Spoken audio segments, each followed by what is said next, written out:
All right, Scott here in Paso Robles here in the Sabre Central Coast, and I'm here with Joeli from Paso Olivo, and we're going to talk about olive oil today. Is that correct? That's right. That's what we do. Awesome. So why don't you tell us a little bit about what you have going on here? Absolutely. First of all, we're so glad that so many people are coming to experience the Central Coast this weekend. It's very exciting for us. We've been making olive oil here in my family for about 10 years. Paso Olivo is a word we made up. There wasn't a whole lot of olive culture here 10 years ago, and not that many wineries relative to today.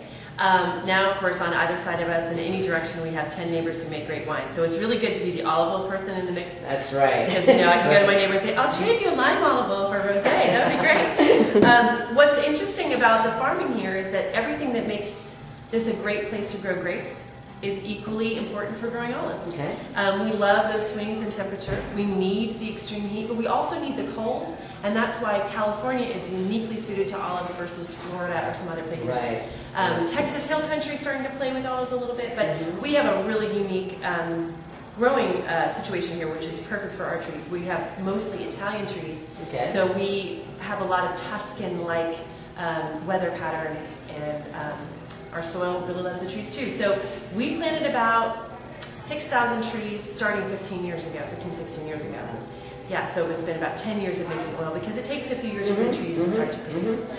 That's amazing. So today, I mean, we're going to be having some lunch here, I guess. So explain to me, I mean, is olive oil, it's different flavors. I'm looking at lemon, it's California blend, orange. So how do you infuse the olive oil with those flavors? Well, first of all, our signature oil is our Paso Olivo, which is a straight extra virgin olive oil. There's no flavoring to it. There's no anything added to it. What we do is we take that great extra virgin olive oil, the Tuscan oil, and we add distilled citrus oil to it, and that's how we make our flavored oils. Okay. So what's really nice is if you have a great olive oil as your base, you can make a very interesting flavored oil that's not just lime, that's not just tangerine, that tastes olive-y as well, and that makes it a lot more fun to cook with and much more interesting, on your food.